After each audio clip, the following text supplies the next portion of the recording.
So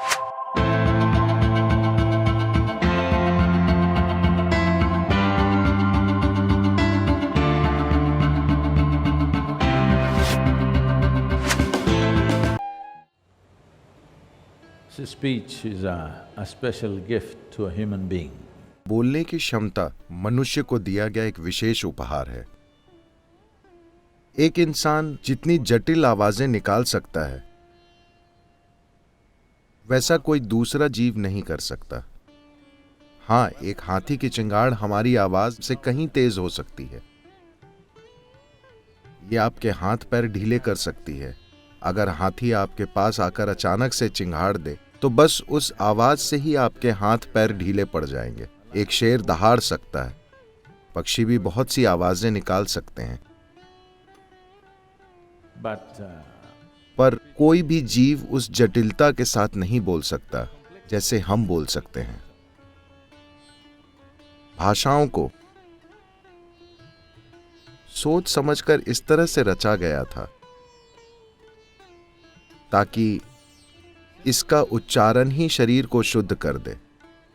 Sanskrit भाषा ऐसे ही तैयार की गई थी। हम में से अधिकतर लोग शायद ज्यादातर समय अंग्रेजी में बात करते हैं।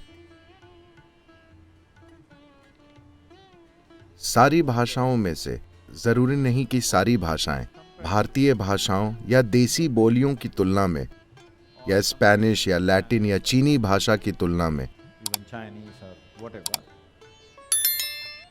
अंग्रेजी भाषा में ध्वनियों का विस्तार काफी कम है, बहुत ही कम।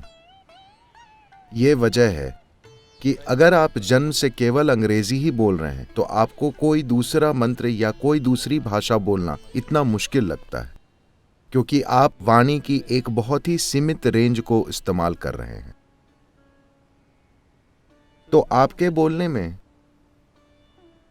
आवाजों की रेंज जितनी कम होगी, आपकी वाक शुद्धि उतनी ही कम होगी।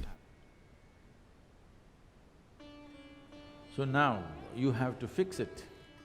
तो अब आपको इसे एक सक्रिय जागरूकता और इरादे के साथ सुधारना होगा। एक चीज है ध्वनि और दूसरी चीज है ध्वनि के पीछे का इरादा। आप बहुत प्यार के साथ ए कह सकते हैं या आप किसी दूसरी भावना से भी ए कह सकते हैं। Out of something else.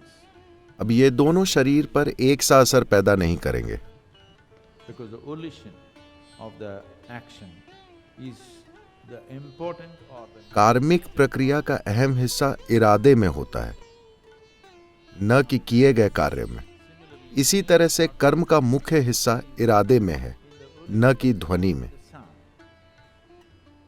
लेकिन अगर ध्वनियों की संरचना वैज्ञानिक तरह से हुई है, जैसे कि मंत्रों में या संस्कृत भाषा में, तब अगर आप इन्हें बिना पूरी जागरूकता के भी बोलते हैं तो भी आपको लाभ मिलेगा, क्योंकि ध्वनियों की संरचना की प्रकृति ही ऐसी है।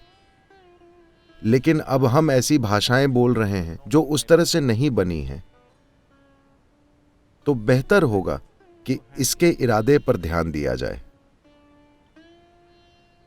मेरे ख्याल से मैंने आपको पहले भी कई बार एक महिला के बारे में बताया है जो दूसरे विश्व युद्ध में बंदी शिविर से बाहर निकली और तब उसने एक संकल्प लिया। And she took a vow.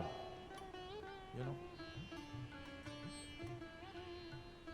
उसने संकल्प लिया कि अगर अब मैं किसी से कुछ कहूंगी और ये मेरे अंतिम शब्द हों, ऐसा हो सकता है। अगर इस व्यक्ति को कहे ये मेरे अंतिम शब्द होने वाले हैं, तो मैं कैसे बात करूंगी?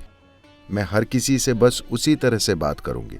यह आपकी वाक शुद्धि को ठीक करने का एक शानदार तरीका है। वाक शुद्धि का मतलब है अपने मुंह से निकलने वाली ध्वनियों को शुद्ध करना, ध्वनियों के प्रति जागरूक होना, ध्वनियों के विज्ञान या हमारे ऊपर पड़ने वाले इनके असर के प्रति जागरूक होना। और इस तक कैसे पहुंचे, ये एक अद्भुत चीज है। इसकी समझ एक जीवन काल में नहीं आने वाली। ये नाद योग है, इसमें बहुत मशक्कत लगती है। तो उसके लिए नाद योग करने के लिए आपके पास एक मंत्र है। अगर आप इसे हर जगह जारी रखते हैं, मैं कभी इसके बारे में सोचता भी नहीं, लेकिन अगर मैं बैठा हूं, खड़ा हूं या कुछ भी, मेरे भीतर शंभो शिव बस होता रहता है।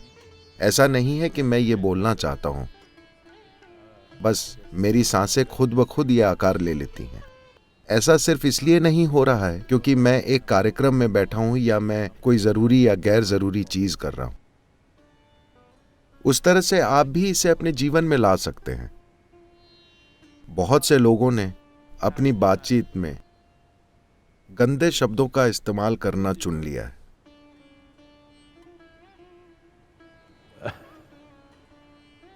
In their conversations or these days, या इन दिनों खासकर मैं देख रहा हूं कि अमेरिका में युवा वर्ग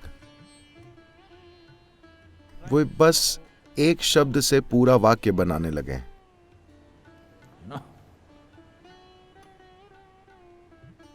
मैं भारत में भी देखता हूं कि कई लोगों ने ये चीजें सीख ली हैं और जब वे इन शब्दों को बोलते हैं, लोग शिट शिट कहते रहते हैं। मैं उन्हें याद दिलाता रहता हूं, मेहरबानी करके यहां मत कीजिएगा। तो सिस्टम में सही तरह का स्पंदन लाने का ये एक तरीका है। ये महत्वपूर्ण इसलिए है क्योंकि अगर आप अपने भीतर यूं ही मौन हो जाते हैं तो इससे बेहतर कोई दूसरा तरीका नहीं है। यही परम तरीका है। अगर आप अपने भीतर बस यूं ही अचल हो सकते हैं तो यह सबसे अच्छा तरीका है। अगर ऐसा नहीं हो रहा है तो अगला सबसे अच्छा तरीका यह है कि आप शिव कह सकते हैं। यह शून्यता के सबसे करीब है। वरना अगर बस एक शब्द आपके लिए काम नहीं करता तो आप एक थोड़ा ज्यादा लंबा, आपको गाने के लिए एक लाइन चाहिए तो आप ब्रह्मानंद स्वरूपा या कोई और जाप कर सकते हैं, या वैराग्य के उन 5-6 मंत्रों में से जो भी आपने चुना है। आप जिसके साथ भी स्पंदित हों बस उसे कीजिए। सबसे बढ़कर आप अपने द्वारा बोली गई हर ध्वनि में सही इरादा लाइए। अगर आप अपने मुंह से निकली हर बात में से एक सही इरादा लाते हैं तो ये ध्वनियां आपके भीतर एक खास तरीके से स्पंदित होंगी। सही किस्म के स्पंदन की इस बुनियाद का होना जरूरी है अगर आप इस मानव तंत्र को एक ऊंची संभावना की तरह इस्तेमाल करना चाहते हैं, वरना ये हमेशा आपके पीछे घिसटता रहेगा। अगर आप चाहते हैं कि ये एक बड़ी संभावना बने तो इसके पास सही किस्म के स्पंदन की बुनियाद होनी चाहिए और आपके द्वारा बोली गई ध्वनियों की शुद्धता या वाक शुद्धि उसका एक अहम हिस्सा है। पर अगर आप पूरी तरह स्थिर और मौन हो सकते हैं तो उसके जैसा कुछ भी नहीं है।